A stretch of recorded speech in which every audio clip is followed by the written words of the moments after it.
வீர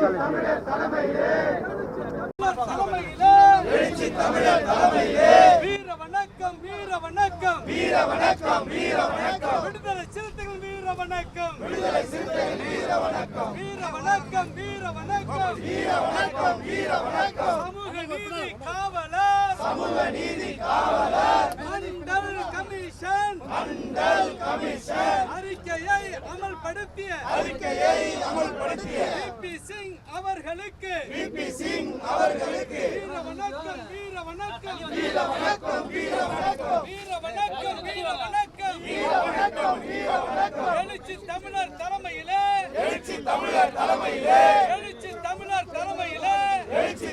சிறுத்தைகள் வீர வணக்கம் விடுதலை சிறுத்தைகள் வீர வணக்கம் விடுதலை சிறுத்தைகள் வீர வணக்கம் விடுதலை சிறுத்தைகள் வீர வணக்கம் வென்றெடுப்போம் வென்றெடுப்போம் ஜனநாயகத்தை வென்றெடுப்போம் சமத்துவத்தை வென்றெடுப்போம் வீர வணக்கம் வீர வணக்கம் வீர வணக்கம் வீர வணக்கம் புரட்சியாளர் அம்பேத்கருக்கு தந்தை பெரியாருக்கு சமூக நீதி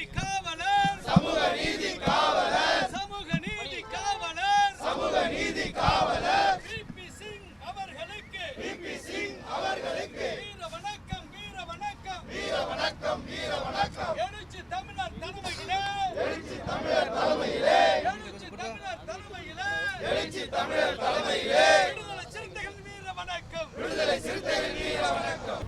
மேனாள் இந்திய பிரதமர் சமூக நீதி காவலர் விபி சிங் அவர்களின் நினைவு நாளான இன்று அவருடைய மகத்தான பங்களிப்பை நினைவு கூர்ந்து அவருக்கு எமது செம்மாந்த வீர வணக்கத்தை செலுத்துகிறோம். மண்டல் பரிந்துரையை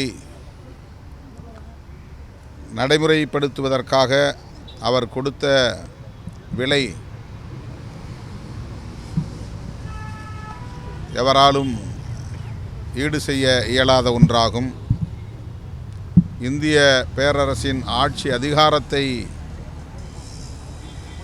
சங் பரிவார்களிடம் பலியிட்டு சமூக நீதியை பாதுகாத்த ஒரு மகத்தான போராளி, ஆட்சியை கவிழ்ப்பார்கள் என்பது தெரிந்தே அதை பற்றி கவலைப்படாமல் இதர பிற்படுத்தப்பட்ட மக்களுக்கான இடஒதுக்கீட்டு உரிமையை நிலைநாட்டிய பெருமை விபி சிங் அவர்களை சாரும். அவருக்கு விடுதலை சிறுத்தைகள் கட்சியின் சார்பில் எமது வீர வணக்கத்தை செலுத்துவதோடு அவர் பாதுகாத்த சமூக நீதிக்கு இன்றைக்கு பல முனைகளில் இருந்தும் பேராபத்து சூழ்ந்துள்ளது. சங் பரிவார்களின் அந்த சதியை முறியடித்து சமூக நீதியை பாதுகாக்க வேண்டிய பொறுப்பு அனைத்து ஜனநாயக சக்திகளுக்கும் உள்ளது என்பதை விடுதலை சிறுத்தைகள் கட்சி இந்த நேரத்தில் சுட்டி காட்டுகிறது. தேசிய அளவில் ஜனநாயக சக்திகள் ஒருங்கிணைய வேண்டும். சனாதன சக்திகளை வீழ்த்துவதற்கு எதிர்க்கட்சிகளின் ஒருங்கிணைவு, ஜனநாயக சக்திகளின் ஒருங்கிணைவு இன்றியமையாதது என்பதை விபி சிங் அவர்களின் நினைவு நாளில் விடுதலை சிறுத்தைகள் கட்சி சுட்டி காட்டுகிறது.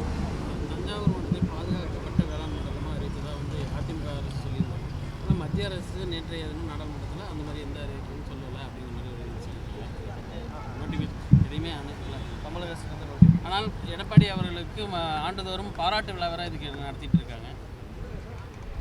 தமிழ்நாடு அரசு அறிக்கை கொடுக்கலங்கிறாங்களா? இல்லை, ஏற்கனவே கொடுத்த நோட்டிஃபிகேஷன் அங்கே போச்சுன்னு சொல்கிறாங்க இவங்க. ஆனால் மத்திய அரசு வந்து நிராகரிக்கிறாங்க. அதிமுக ஆட்சியில் கொடுத்ததுன்னு சொல்கிறாங்க இவங்க. ஆனால் அந்த மாதிரி எங்களுக்கு வரல அப்படிங்கிறாங்க. இன்றைய இந்திய அரசு, பாஜக அரசு தமிழ்நாட்டை மாற்றாந்தாய் மனப்பான்மையோடு அணுகுகிறது. இன்னும் சொல்லப்போனால் தமிழ்நாட்டை வஞ்சிப்பதில் மிகவும் கவனமாக இருக்கிறது.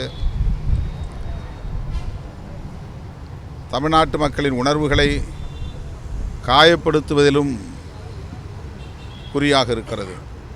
அந்த வரிசையிலே ஒன்றாகத்தான் இதையும் நாம் பார்க்க வேண்டியிருக்கிறது. தஞ்சை மண்டலத்தை பாதுகாக்கப்பட்ட வேளாண் மண்டலமாக அறிவிக்க வேண்டும் என்பது நம்முடைய கோரிக்கை. அப்படித்தான் அதிமுக ஆட்சியின் போது சொல்லப்பட்டது. ஆனால் இன்றைக்கு இந்திய ஒன்றிய அரசு, பாஜக அரசு அதை மறுதளித்திருப்பது அதிர்ச்சி அளிக்கிறது. உண்மை நிலையை நாட்டு மக்களுக்கு அரசு தெளிவுபடுத்த வேண்டும். அதிமுகவும் இதற்கு விளக்கமளிக்க வேண்டும் என்று வலியுறுத்துகிறேன். பாமக நிறுவனர் குறித்து தமிழக முதலமைச்சர்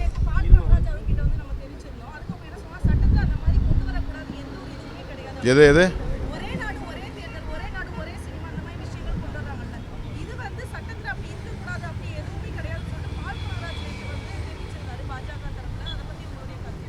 அதுக்கு எதிர்ப்பு தெரிவிச்சிருக்காரு அவர். அது கொண்டு வரலாம் அப்படிங்கிறது, அப்படி கொண்டு வரக்கூடாதுன்னு எந்த சட்டமும் கிடையாது. அரசமைப்பு சட்டத்தினுடைய முக்கியமான அடிப்படை கூறுகளுள் ஒன்று பன்மைத்துவம் என்பது, புளூரலிசம். பல கட்சிகள் இங்கே அதனால்தான் அனுமதிக்கப்பட்டிருக்கின்றன. பல மதங்கள் அதனால்தான் இங்கே சுதந்திரமாக இயங்குகின்றன. பல மொழி பேசும் தேசிய இனங்களும் சுதந்திரமாக இங்கே வாழ முடிகிறது. அதற்கு காரணம் நம்முடைய அரசமைப்பு சட்டம் பன்மைத்துவத்தை அடிப்படை கூறாக கொண்டிருப்பது தான். அதை முற்றாக சிதைக்கிற ஒரு அரசியல் முயற்சி தான் ஒரே தேசம், ஒரே கலாச்சாரம், ஒரே தேசம், ஒரே ஆட்சி என்கிற பாஜகவின் அரசியல் நிலைப்பாடுகளாகும். அது எந்த வகையிலும் ஏற்புடையதல்ல. அது அரசமைப்பு சட்டத்திற்கு நேர் எதிரானது.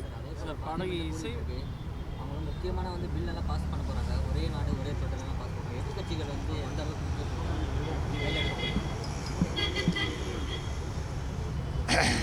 இந்த தொடரில் அதானி பிரச்சனை மிக முக்கியமானதாக பேசப்படுகிறது. உத்தரப்பிரதேசத்திலும் அங்குள்ள மாநில அரசு, பாஜக அரசு இஸ்லாமியர்களுக்கு எதிரான வன்முறையை கட்டவிழ்த்து விட்டிருக்கிறது. துப்பாக்கிச் சூட்டில் 3 படுகொலை செய்திருக்கிறது. இதுபோன்ற பிரச்சனைகள் முக்கியமான பிரச்சனைகளாக எதிர்க்கட்சிகளால் மேற்கொள்ளப்பட உள்ளன. எதிர்க்கட்சிகளுக்கு உரிய வாய்ப்பை தருவதில்லை, எதிர்க்கட்சிகளின் கோரிக்கைகளையும் பொருட்படுத்துவதில்லை என்பதுதான் மோடி அரசின் இலக்கணமாகவே இருக்கிறது. ஆகவே இப்போது அவர்கள் புதிய மக்கள் விரோத சட்டங்களை கொண்டு வருவதற்கு முயற்சிக்கிறார்கள். அதை கட்டாயமாக எதிர்க்கட்சிகள் ஒருங்கிணைந்து முறியடிக்க முயற்சிப்போம். ஒருங்கிணைந்து காங்கிரஸ், இடதுசாரிகள், திராவிட முன்னேற்றக் கழகம் ஆகிய இந்தியா கூட்டணி இடம்பெற்றுள்ள கட்சிகள் ஒருங்கிணைந்து அதற்கான செயல் திட்டங்களை வரையறுப்போம். இப்போ பாமக நிறுவனர் குறித்து தமிழக முதலமைச்சர் பேசியது அவர் வகிக்கக்கூடிய பதவிக்கு நல்லதுங்கிறது பாமக சேர்ந்த கட்சியினர் 2 நாளாக ஆர்ப்பாட்டம் தமிழக முழுவதும் பண்ணிக்கிட்டு இருக்காங்க.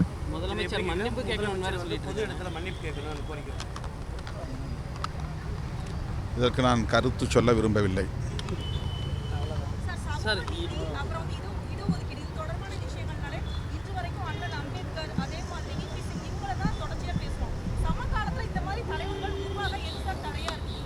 சமகாலத்தில்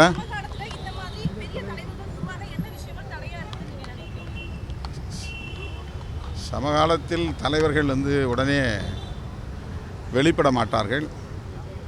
காலத்தின் போக்கில்தான் மக்களால் ஏற்கப்படும் தலைவர்கள் அடையாளம் காணப்படுவார்கள். இப்போது சமூக நீதிக்காக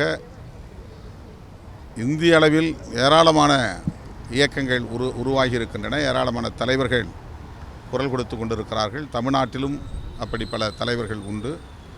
காலத்தின் போக்கில் எதிர்காலத்தில் மக்களால் அத்தகைய தலைவர்கள் அறியப்படுவார்கள். சார், பாடகி இசைவாணி மீது முதல்வர் மன்னிப்பு கேட்கலன்னா அவர் ரோட்ல நடமாட முடியாது.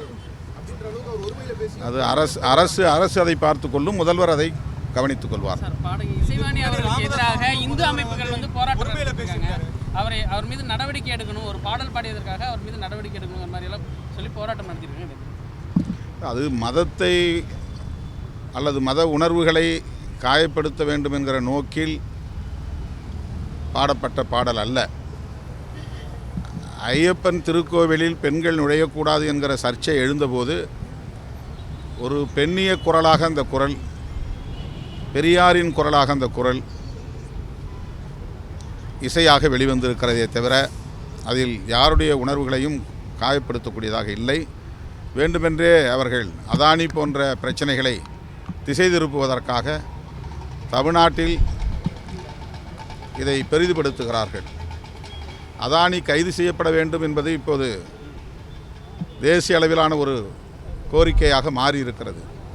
அதையெல்லாம் திசை திருப்புவதற்கு இது போன்ற சில்லறை பிரச்சனைகளை கையில் எடுக்கிறார்கள் என்று நான் கருதுகிறேன். அது ஏற்புடையதல்ல. இசைவாணியை கைது செய்ய வேண்டும் என்று சொல்லுவது பொருத்தமானதல்ல, அது கண்டனத்திற்குரியது. துணை முதல்வர் அன்பு இளவல் உதயநிதி அவர்களுக்கு எனது பிறந்த நாள் வாழ்த்துக்கள்.